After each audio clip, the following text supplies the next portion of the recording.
I'm Laya. Welcome to The Pause, a space for presence, mindful movement, creativity, and community. A moment to slow down, reconnect, and return to yourself. Before we begin, let's take a breath together. Inhale deeply through the nose. Exhale completely through your nose or your mouth. Welcome to The Pause. Protecting your attention in the age of distraction. Learning to prioritize your work with Pomodoro sprints. Hello, and welcome back to The Pause. I hope that you're having a nice August.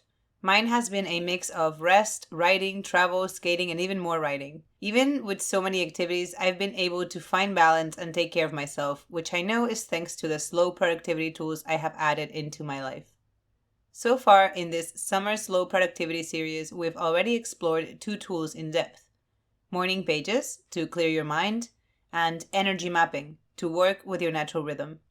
I also recently led an online slow productivity workshop where I shared my favorite practices in more detail.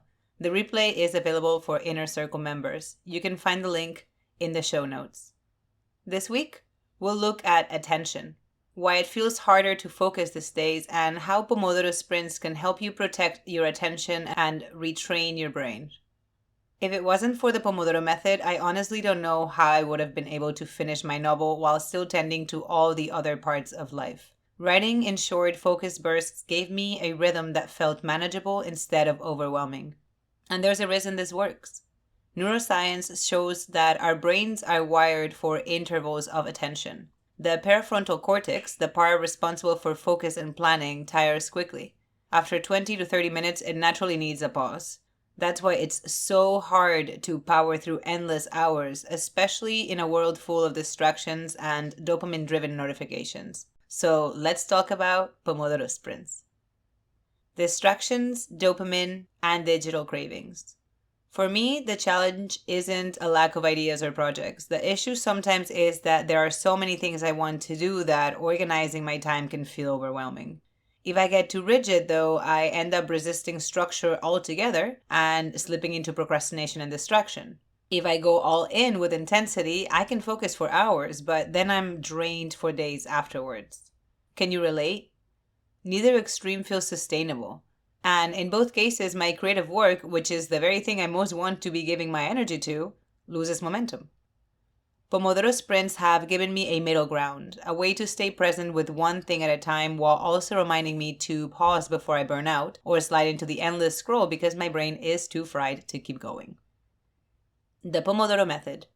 I first discovered the Pomodoro Method while I was searching for ways to actually make progress on my novel. I had ideas, chapters, and notes. I had stretches of time, but I didn't know how to use that time well. I would either get lost in distractions, fucking social media, or push myself so hard in a single sitting that I wouldn't have the energy to return to it for days. Pomodoro gave me the structure I didn't know I needed. It showed me that I didn't have to force productivity for hours at a time. I only had to focus for one small, doable interval. The method was created by Francisco Cirillo in the late 1980s, and it's simple. Set a timer for 25 minutes and focus on just one task. When the timer rings, take a 5-minute break, and after 3 or 4 rounds, pause for a longer rest of 20 to 30 minutes. Think of it as interval training for your brain. Short bursts of effort balanced with intentional pauses.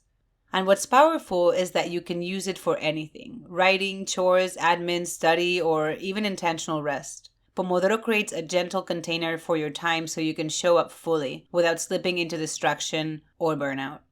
Although the classic Pomodoro is 25 minutes of work with a 5-minute break, it's important to adapt it to your own needs. So consider the project and your energy. Shorter sprints may work better for admin or chores, while longer ones might suit creative or deep work. Just remember, the longer the sprint, the longer the break. For example, if you focus for 90 minutes, give yourself at least 15 to 20 minutes of rest and recharge. And here's the key. Don't skip the breaks. Without them, you're no longer doing Pomodoro sprints. You're just pushing yourself toward the same old burnout cycle. The point is balance. Focused effort followed by an intentional pause. Quick curiosity. Mr. Cirillo used a tomato-shaped kitchen timer, and in Italian, tomato is pomodoro, hence the name Pomodoro Method. Why it helps. Pomodoro sprints work with your brain instead of against it. The part of your brain responsible for attention, planning, and decision-making naturally tires after about 20 to 30 minutes. So rather than forcing focus for hours, Pomodoro gives your brain what it actually needs: intervals of effort and recovery. By alternating between sprints and breaks, you protect your energy, so there's no more over-focusing until you crash. It helps you retain your attention because each sprint is a chance to resist distractions and strengthen your capacity for depth. It helps ease procrastination. Starting feels a lot lighter when all you're committing to is 25 minutes, not an endless stretch of time. And it also helps you build momentum. Small, repeatable intervals stack up into steady progress over days and weeks. Most importantly, Pomodoro puts you back in charge of your attention. Instead of letting dopamine-driven distractions decide where your time goes, you create a rhythm that balances focus with rest. This balance makes it possible to return to your projects again and again without burning out. Try it this week. If you'd like to experiment with Pomodoro sprints, here's a gentle way to begin. 1. Pick one task that matters. It could be a creative project, some administrative tasks, tidying up, or crocheting, if you will.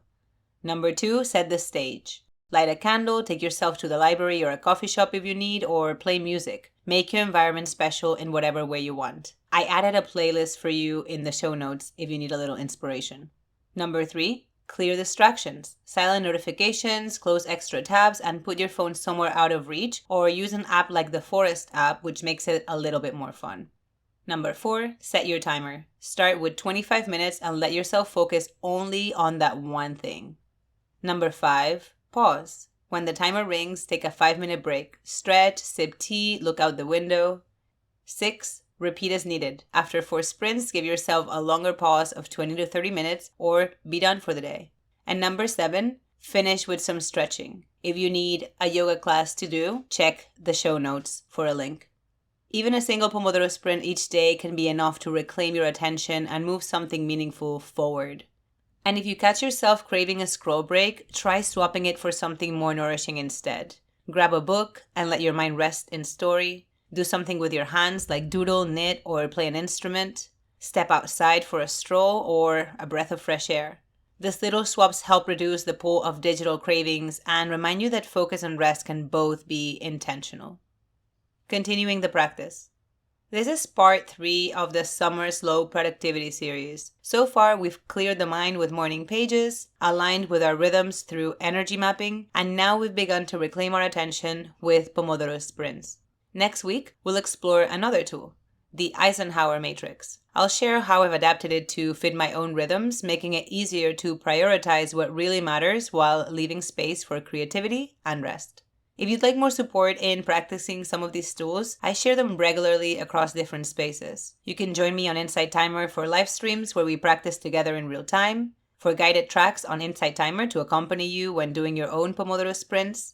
You can also find productivity session replays on my YouTube channel that you can return to whenever you need, and even workshop replays and extra resources in the inner circle for paid Substack members. Wherever you join me, I hope that you find a rhythm of productivity that feels steady, relaxed, and sustainable. Until we meet again, pause often, breathe deeply, and be kind, especially to yourself. Much love, Laia.